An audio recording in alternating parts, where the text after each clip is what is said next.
ریاست جمهوری حالا سخنرانیش رو شروع می‌کنه.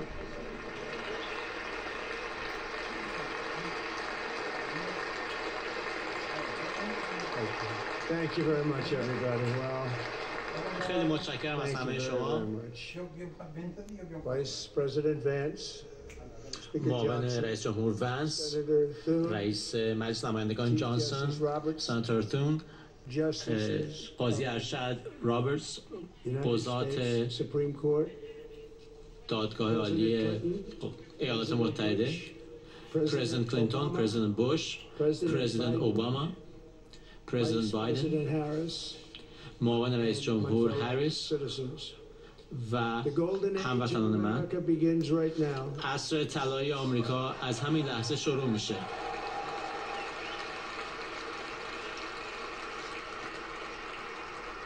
From this day forward, our country will flourish. از این روز Respected again all over the world. کشور ما دوباره شکوفا خواهد شد و در سراسر جهان به اون احترام خواهند گذاشت. ما مایه قبطه هر کشوری خواهیم بود و اجازه نخواهیم داد که از ما دیگر سوء استفاده کنند. در طول هر روز دولت ترامپ من خیلی ساده بگیم ایالات متحده رو در اولویت اصلی قرار خواهم داد.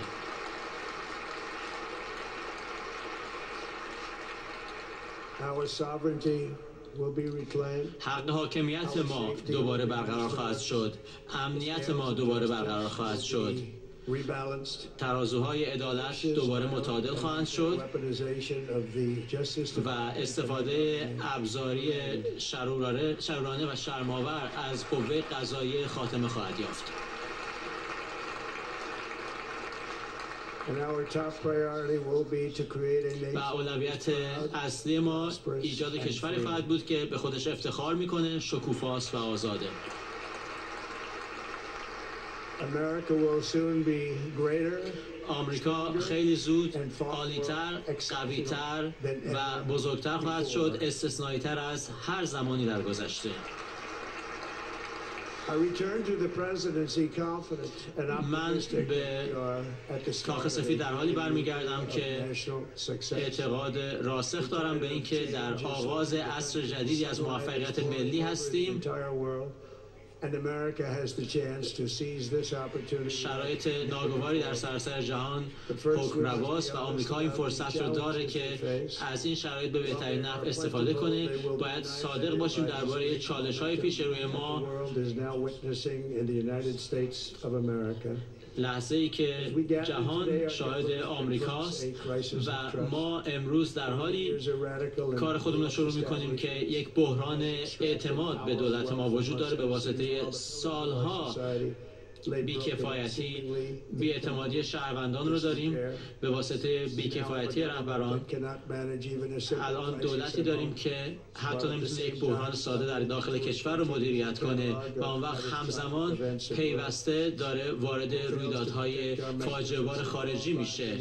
دولت ما نمیتونه از شهروندان فوق‌العاده و قانونمند کشور ما دفاع کنه در حالی که کشور رو تبدیل کرده به سرپناهی برای مهاجران غیرقانونی که بسیاری از زندان‌ها و تیمارستان‌های سراسر جهان فرار کردند. کشور ما منابع مالی کافی داشته برای دفاع از مرزهای کشورهای خارجی، اما حاضر نشده از مرزهای خود آمریکا و مردم خود آمریکا دفاع کنه. کشور ما دیگه قادر نیست که خدمات اساسی رو به شهروندانش در شرایط اضطراری ارائه کنه. همونطور که دیدید مردم فوق‌العاده کارولینای شمالی اخیراً بسیار باشون بدرفتاری شد در پی بلایای طبیعی که متحمل شدند. و در دیگر ایالت‌ها همچنان از گردبادی که چندین ماه پیش اتفاق افتاد در رنج هستند و اخیراً در لس آنجلس شاهد آتش سوزی هایی بودیم که از هفته ها پیش شروع کردن به نابود کردن خانه های مردم، وارد خانه ها و جوامع و محله ها میشن. در برخی از قوی ترین شهروندان و غنی‌ترین شهروندان ما بعضی‌هاشون اینجا حاضر هستن خونه‌شون سوخته، خونه‌شون در آتش نابود شده. این خیلی جالبه. نمیتونیم اجازه بدیم که چنین اتفاقی بیفته. هیچ کس نتونست کاری بکنه درباره این آتش سوزی‌ها و این وضعیت باید تغییر کنه. یک نظام خدمات بهداشتی درمانی عمومی داریم که در بدترین شرایط قادر نیست که به مردم خدمت کنه، در حالی که بیشترین پول رو در مقایسه با دیگر نقاط جهان داریم صرفش میکنیم. و بعد یک نظام آموزشی داریم که به بچه‌ها اینو یاد میده که از کشور خودشون شرمنده باشن، متنفر باشن، به جای اینکه عاشق وطنشون باشن. همه اینها رو از امروز تغییر خواهیم داد خیلی سریع.